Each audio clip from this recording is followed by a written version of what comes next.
Why don't Right. we move on though to Eternal Atake, an album that's been in the works since like late 2017. Yeah. Um, Yep.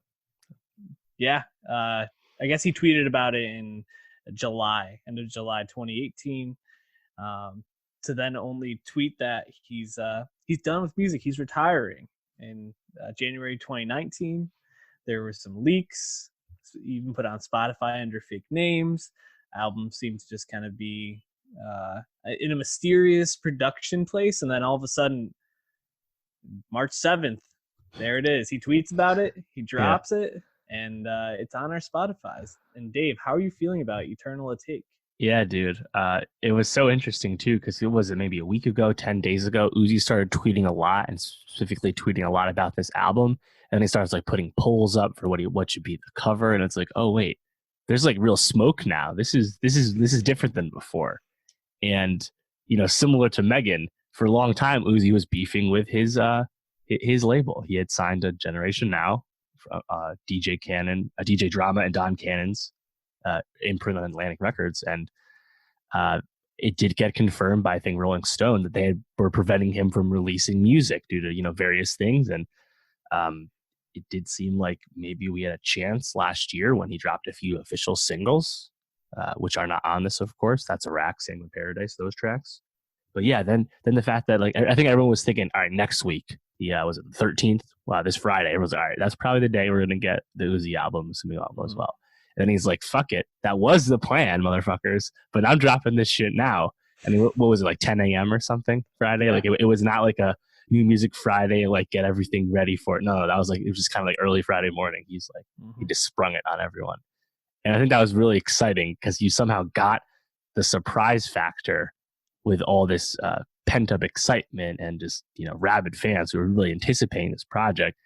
And I think this is satiating the fans. This is good. This delivered, and I think that's surprising. I think this is probably his best work to date, which I really did not expect because we're definitely in a different phase of Uzi's career than we were when he blew up about 4.5 years ago.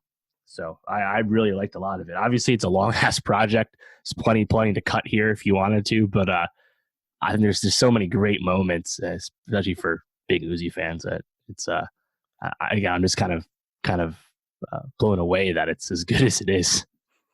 Yeah, when upon my first listen to it, I was um, really just not taken by it. And it took me maybe another listen, a couple of plays through like the songs that stood out the most, and a couple of the ones that didn't grab me, but I saw people tweeting about a lot, to I think find the appreciation and see that this is there's a lot of quality here. But I do think the number of tracks does detract a bit, because I don't think every track on this is good. I think there's a couple that certainly could have been cut or just kind of seem redundant compared to some of the other stuff that's on here.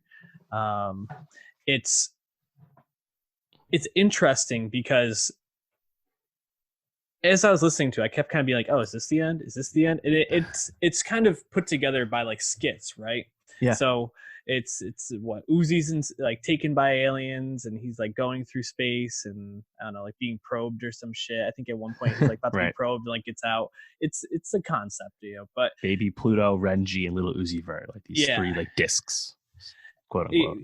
exactly. And um, I think the beginning, the Baby Pluto part, I like a lot. I think Yeah. Pop is a fucking banger. I also like You Better Move a lot. I think that song goes. Um, the second half, I'm like, okay, this isn't grabbing me as much as the first part. Then we get to the Lil Uzi part, the ending, and I found that to be probably the most up and down. Especially with the bonus tracks. Like That Way is fucking awesome song. Like you're sampling Backstreet Boys. It's Right. catchy as hell. It feels right in line with EXO Tour Life and just kind of like that same vibe. But then the other like bonus track, was it Futsal Shuffle Futsal 2020. Shuffle 20? Didn't grab me at all. And like I just kind of found myself like up and down near that last part. And I think that kind of left me with like is this album really that good or what? I just kind of like I don't know, more into it at the beginning, and the long runtime just couldn't keep up with it. I don't know. How are you feeling just as like going through the different sections, the different discs? Yeah, I think in that sense, it's a lot like a lot of his other stuff. Like Love Is Rage 2 had plenty of fat as well. Perfect Love Tape definitely had a lot. But like, Little Uzi Vert versus the World 2016, that's probably his most celebrated project as a project. You know, I don't think Uzi really is someone who is going to deliver on the concept. It's funny listening to people, the producers like TM88 and other guys talk about like the process of working with Uzi, and by all accounts, he is in the studio all the time and does really work a lot. But that also means he makes a shit ton of songs. But it does sound like he takes his time on songs, not like just craps out a million songs a night, like say like a Future does or something, you know. So I think he's someone who like his concept on like projects is going to evolve. At the end of the day, though, he's not the kind of rapper who's ever going to consistently deliver on that kind of thing. I think when it pops, though, of course, it's kind of like one-off stuff like EXO Tour Life, obviously his most celebrated song, a song with over a billion streams on Spotify. It was my number one song of 2018. It was in my decade songs as well. A song like that, he just threw up on SoundCloud. That was not like the centerpiece of an album. He was put on Love Is Rage 2 because it was already out and was such a big hit, you know? Mm-hmm. So I just, you know, if we're asking Uzi to give us something profound, or at least something more coherently thoughtful like that, I don't think we're ever going to get that.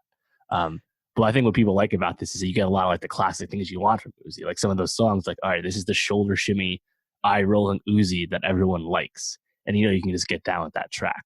So for me, it's just kind of like moment to moment, which is how I've treated all of his other projects as well. You just take what you like, you discard what you don't, because he does have a unique voice in hip hop. I think he has a lot of varied flows, but he can kind of make those kind of flows his own, which is really cool.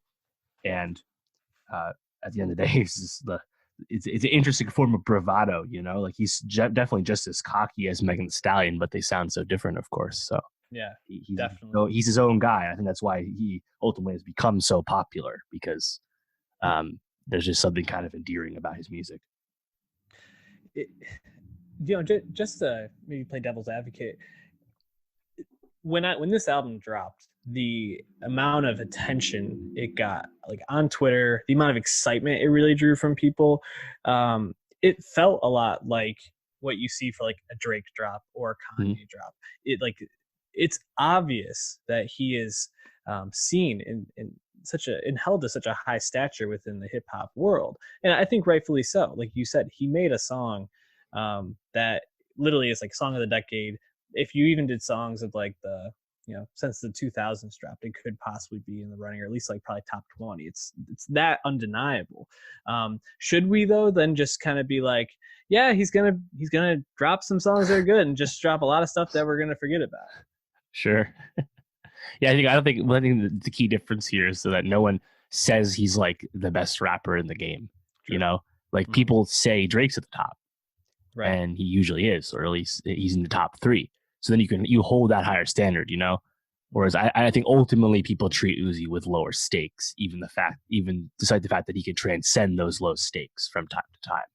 But yeah, it really is all about how you contextualize it. But you know, speaking to that excitement, right now, or at least Monday, 17 of the top 20 tracks on the Spotify US 50 are new Uzi songs.